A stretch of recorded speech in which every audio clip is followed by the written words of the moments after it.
Não sei se desenvolvi alergia de pirona que tomei para febre após a vacinação ou a própria vacina. Como saber? Difícil saber, né? Difícil porque muitas das vezes a pessoa toma uma dipirona para ter um conforto e pode ser que você venha desenvolver reação à dipirona. É praticamente impossível, né? A gente saber se realmente o paciente teve alergia de pirona ou a vacina. Agora é importante analisar como é que foi essa reação, até para saber se realmente foi uma reação alérgica ou se foi uma reação não alérgica, porque às vezes foi uma reação de efeito colateral.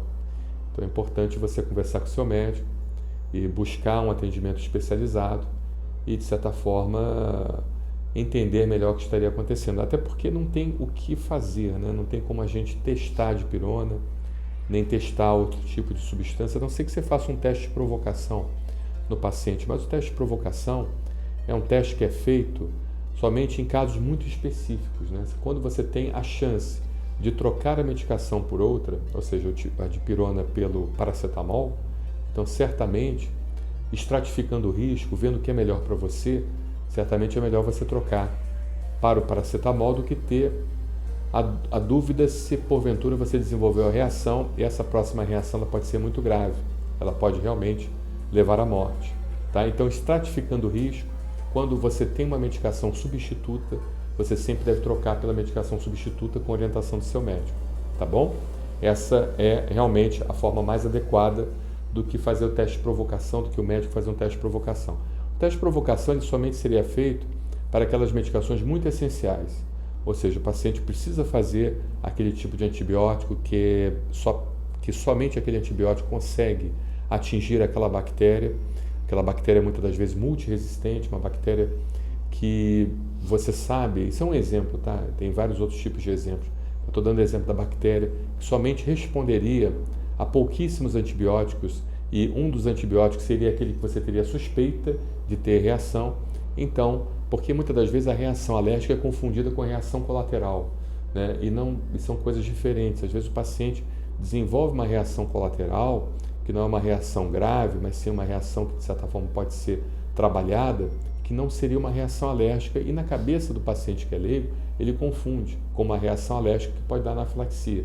Então, quando você não consegue, de certa forma, substituir o remédio, aí sim você faria o teste de provocação para entender se o paciente teria alergia ou não. E mesmo aquele remédio sendo extremamente importante, como por exemplo, alguns quimioterápicos, existem determinados quimioterápicos que eles são extremamente específicos para determinados tipos de câncer. Então o paciente vai e toma o quimioterápico, desenvolve a reação alérgica ao quimioterápico, mas em contrapartida ele acaba, por assim dizer, precisando muito daquele quimioterápico para tratar a sua doença, para tratar o seu câncer, né? Então você precisa fazer a provocação naquele paciente, ou seja, entender realmente se ele é alérgico àquele produto e dessensibilizá-lo. Então nesse caso, existe a necessidade da dessensibilização pelo medicamento, porque aquele medicamento ele é muito importante, ou seja, torná-lo, fazer com que ele fique dessensibilizado ao uso do remédio, ele possa usar o remédio sem causar os efeitos colaterais, entendeu? Mas nesse caso, como como trocar de pirona, tudo bem. Agora, em relação à vacina, você tem que analisar exatamente quais são os componentes. Se você tem alergia à proteína do ovo, se você tem alergia à proteína do leite, né, que porventura tem algumas vacinas, né, por exemplo, a vacina de gripe, ela tem proteína do ovo, é muito pouco, mas tem, muito pouco mesmo. A vacina de febre amarela tem mais proteína do ovo, né, e alguns componentes, como o polietilenglicol, que é uma substância conservante, como o polissorbato, como coadjuvante, como hidróxido de alumínio, como, de certa forma, o timerosal, que é outro conservante. Então, muitas das vezes, o paciente pode ter reações alérgicas de hipersensibilidade a esses componentes, a esses conservantes da vacina. Então, no caso da vacina, tem que analisar caso a caso e tem que saber qual seria a vacina, até para poder testar aquela vacina no paciente e dessensibilizar aquela vacina caso ela seja muito importante, tá bom?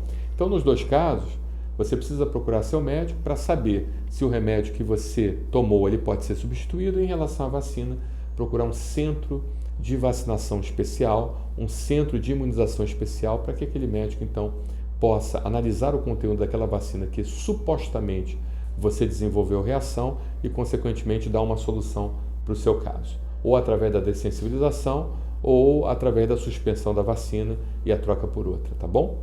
Muito obrigado pela sua pergunta.